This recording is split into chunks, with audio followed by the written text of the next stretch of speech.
In this video, we are going to learn how to create a dual neon lighting effect in Affinity Photo. The first thing you need to do is remove the background from your image. If you are a complete beginner to Affinity, please watch the tutorials on how to make selections and how to remove a background, which are linked in the description. Once the background has been removed, add a new fill layer and choose a dark color.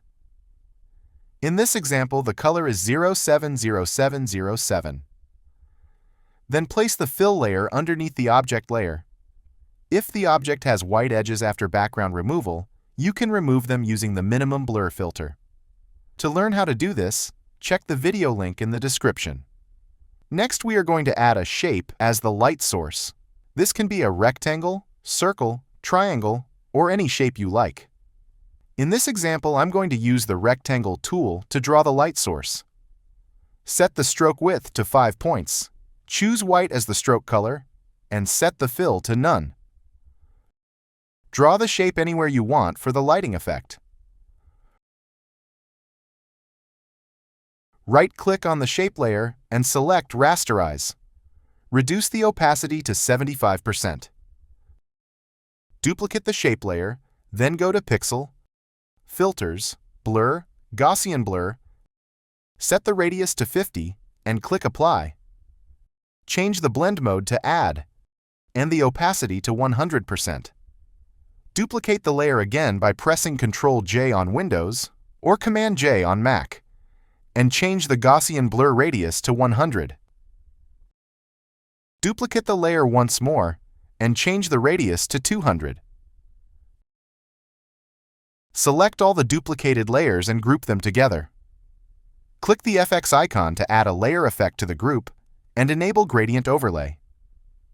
Set the first gradient color to red 255, 0, 0, and the second color to blue 0, 0, 255. Now we are going to hide parts of the light source so it appears to come from behind the main object. Hold Ctrl on Windows or Command on Mac and click the object layer's thumbnail to load its pixel selection. Select the first shape layer, then click the mask layer icon to add a layer mask. Do the same for the group of duplicated layers. After that, remove the selection by pressing Ctrl-D or Command-D. Select the layer mask and invert the colors by pressing Ctrl-Y on Windows or Command-I on Mac. Repeat this step for the group's layer mask. Now the light source should look like it is coming from behind the main object.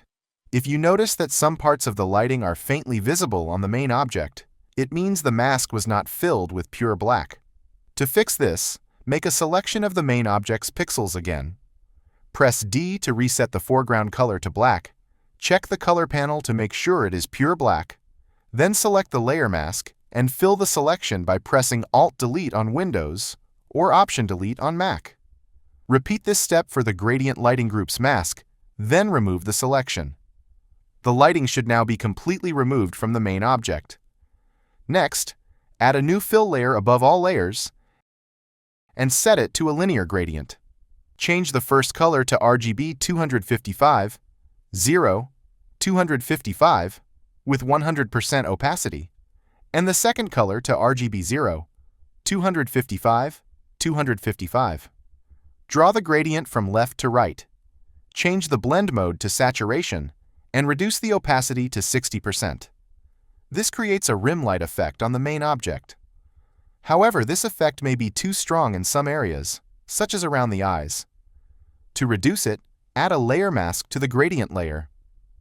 Select the paintbrush tool. Set the foreground color to black.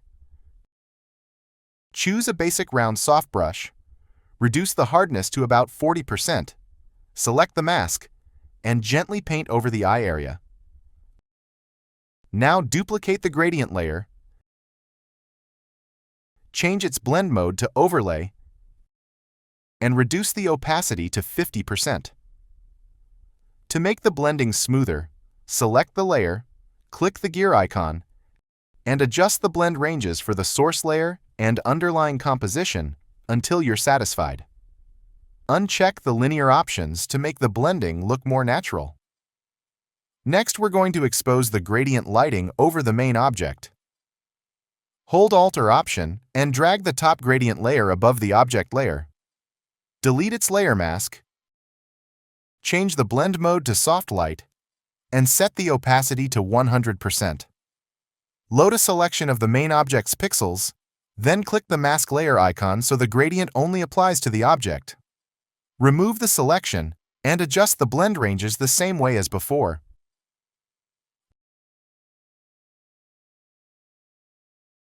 After heavy editing, white edges may reappear around the object.